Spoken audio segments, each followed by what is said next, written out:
L'onction, comme le marteau qui casse la coquille, la noix de coco, pour laisser jaillir son eau.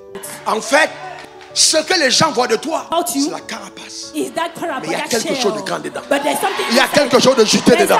Il y a quelque chose de puissant en toi dont cette génération a besoin.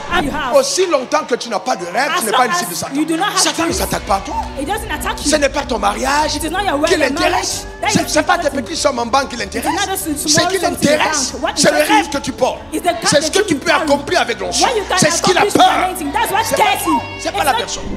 Donc l'onction va venir révéler qui tu es vraiment. Donc l'onction est une marque de justification divine dans le parcours de l'élu, pour prouver que cette vision n'était pas une ambition, que ce rêve n'était pas de lui, que Dieu l'a véritablement appelé, qu'il n'est pas comme les autres, qu'il est un cas exceptionnel, que parmi des milliers il se distingue. L'onction est une marque de distinction auprès des humains. L'un des mensonges à l'église, c'est de te faire croire que tu es comme les gens de ton village. Ce n'est pas vrai. Ce n'est pas vrai. Personne ne porte l'onction et ressemble au gars de son village. L'onction est un signe d'approbation du ciel sur la vie d'un individu, en disant c'est mon choix, en disant c'est mon élu, en disant c'est ma personne. Et si tu es pour toi, personne ne pourra être. L'une des choses que l'onction fait, elle suscite la jalousie. Si vous n'avez pas encore été jalousé, vous n'êtes pas encore roi. Les gens qui veulent être d'accord avec tout le monde ne marchent pas dans l'onction. L'onction est un ingrédient divin qui te sépare des autres, qui provoque la jalousie, parce que ça fait de toi le choix de Dieu. Et Jésus a dit, je bâtirai mon église. Les portes du séjour des morts ne vont pas prévaloir contre elle.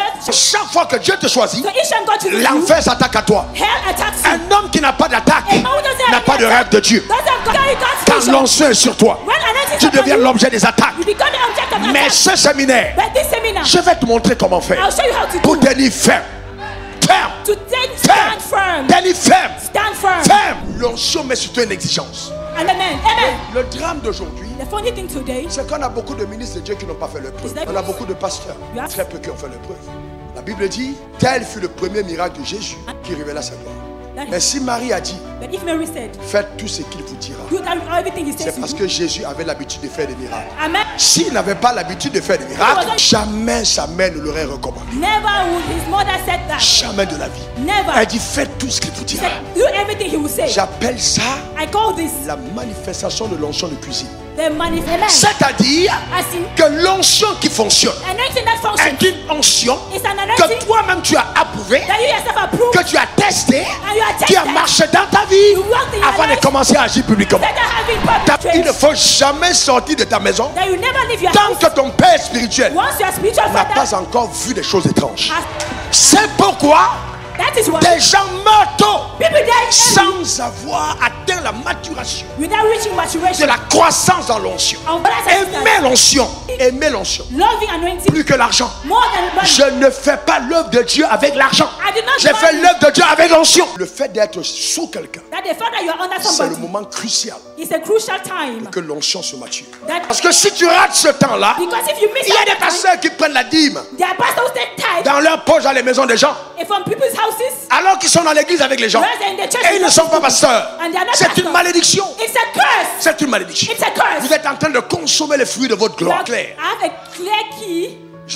Personne ne me doit rien, mais Dieu me doit tout. Personne ne me doit rien, mais Dieu me doit tout.